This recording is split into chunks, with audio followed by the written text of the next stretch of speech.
Semana 8. Esta semana se ocupa de otra gran fuente del bloqueo creativo, el tiempo. Explorarás cómo has utilizado tu percepción del tiempo para evitar asumir riesgos creativos. Identificarás cambios prácticos e inmediatos que puedes poner en marcha en tu vida actual. Excavarás en los condicionamientos tempranos que pueden haberte animado a conformarte con mucho menos de lo que deseas creativamente. Recuperar una sensación de fortaleza. Supervivencia. Una de las tareas más difíciles a las que debe enfrentarse un artista es además fundamental, la supervivencia artística. Todos los artistas deben aprender el arte de sobrevivir a la pérdida, pérdida de esperanza, de orgullo, de dinero, de fe en uno mismo. Aparte de nuestras muchas ganancias, en una carrera artística sufriremos estas pérdidas de forma inevitable. Son los riesgos del camino y en muchos sentidos son carteles de señalización. Las pérdidas artísticas pueden transformarse en ganancias y en fortalezas artísticas, pero esta transformación no podrá llevarse a cabo en el aislamiento de un cerebro artista atormentado. Como dicen siempre que pueden los expertos en salud mental, para atravesar el dolor y dejarlo atrás, debemos reconocerlo y compartirlo. Dado que las pérdidas artísticas rara vez son lamentadas o reconocidas abiertamente, se convierten en cicatrices que bloquean el crecimiento creativo. Consideradas demasiado dolorosas, demasiado tontas, demasiado humillantes, como para poder ser compartidas y por tanto sanadas. Se convierten en pérdidas secretas. Si las creaciones artísticas son las crías de nuestro cerebro, las pérdidas artísticas son nuestros abortos. Muchas veces las mujeres sufren de forma terrible y en privado por la pérdida de un hijo que no llega a término. Como artistas sufrimos pérdidas terribles cuando el libro no se vende, la película no se encuentra en distribución, la exposición colectiva no incluye nuestras obras, la mejor vasija se rompe en pedazos. Los poemas no son aceptados, la lesión de tobillo nos deja en casa durante toda una semana de danza. Debemos recordar que aquello con lo que podemos intelectualmente supera con creces aquello con lo que podemos emocionalmente.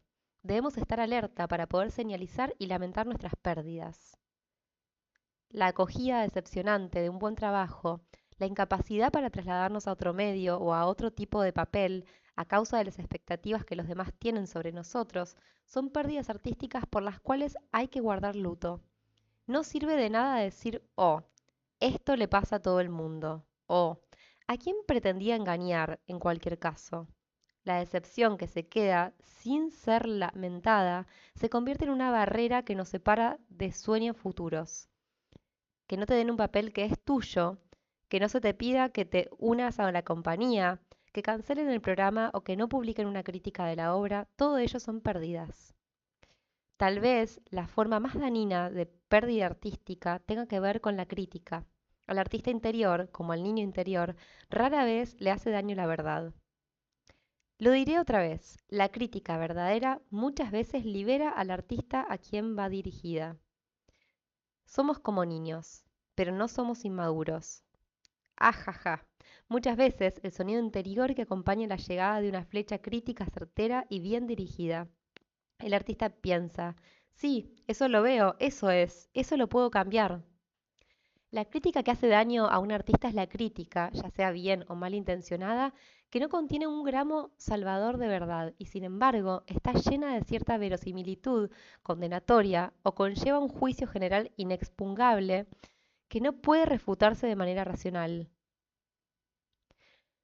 Profesores, editores, mentores, son muchas veces figuras paternales o de autoridad para un joven artista. Hay una confianza sagrada inherente en el vínculo entre maestro y aprendiz. Cuando esta confianza es violada, tiene el impacto de una violación paternal. Estaríamos hablando de incesto emocional.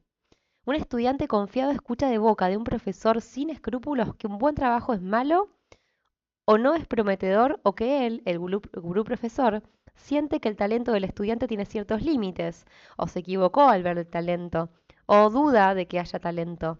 De índole personal, nebulosa en cuanto a sus detalles específicos. Esta crítica es como el acoso sexual encubierto, una experiencia sucia pero difícil de identificar. El estudiante sale de ahí sintiéndose avergonzado, sintiéndose como un mal artista o lo que es peor, tonto por intentarlo. El poder de la Torre de Marfil. He tenido el privilegio a lo largo de la última década de aventurarme a dar clases en el mundo académico. Según mi experiencia como artista invitada, muchos académicos son seres artísticos profundamente frustrados por su incapacidad de crear, con grandes habilidades para el discurso intelectual, distanciados por esa misma destreza intelectual de sus propios impulsos creativos, muchas veces encuentran muy inquietante la creatividad de sus alumnos. Como están dedicados a la apreciación erudita del arte, la mayoría de los académicos descubren que al mirarla de cerca, la bestia les intimida. Tienden a ver los programas de escritura creativa con justificada sospecha. Esa gente no está estudiando la creatividad, la está practicando. ¿Quién sabe a dónde podría conducir tal cosa? Estoy pensando concretamente en el jefe de un departamento de estudios fílmicos que conozco, un director de cine muy dotado que durante años no pudo o no quiso exponerse a los rigores de la creación.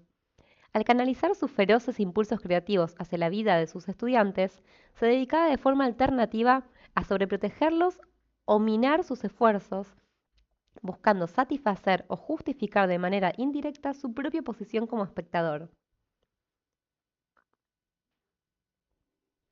A pesar de querer con todas mis fuerzas que este hombre me cayera mal, puesto que sin duda me disgustaba su forma de comportarse, me vi incapaz de pensar en él sin compasión. Su malograda creatividad, tan luminosa en sus primeras películas, se había oscurecido hasta llenar de sombras primero su propia vida y después las vidas de sus estudiantes. En el más amplio sentido de la palabra era un monstruo creativo. Me llevó más años y más clases darme cuenta de que el mundo académico alberga a un enemigo del espíritu creativo mucho más sutil y pernicioso. La hostilidad abierta, al fin y al cabo, puede ser contraatacada. Mucho más peligroso, algo que hiela el alma mucho más, es ese desprecio tenue que puede adormecer la creatividad de los estudiantes. Estoy pensando ahora en la época que pasé en una distinguida universidad de investigación, donde mis colegas profesores publicaban extensamente y en prestigiosas revistas artículos impenetrables e insólitos sobre temas cinematográficos.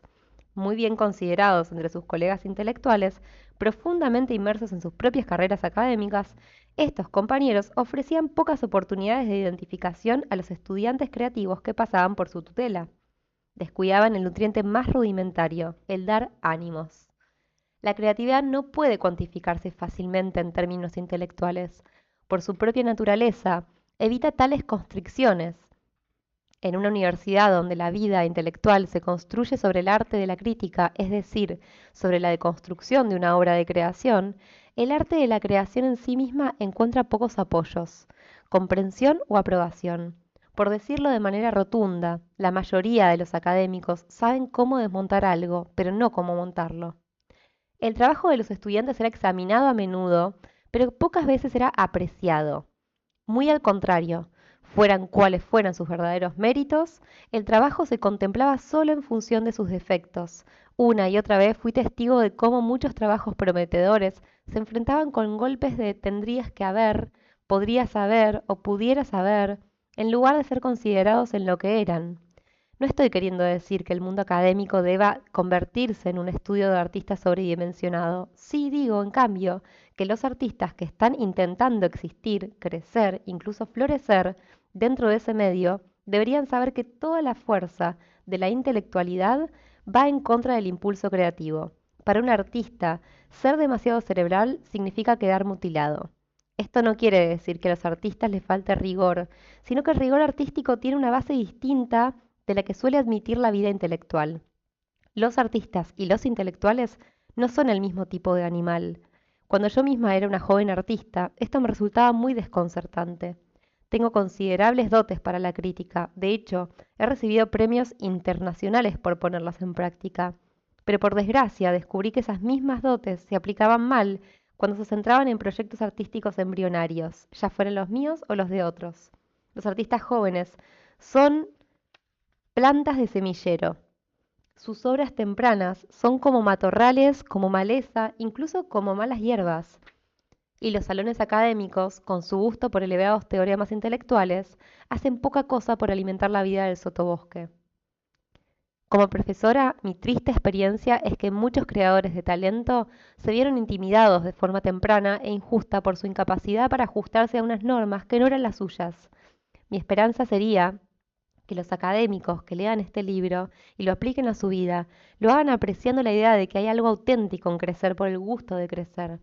En otras palabras, como árboles más altos que somos, no dejemos que nuestros más oscuros instintos jueguen sin control con las semillas de artista que hay a nuestro alrededor.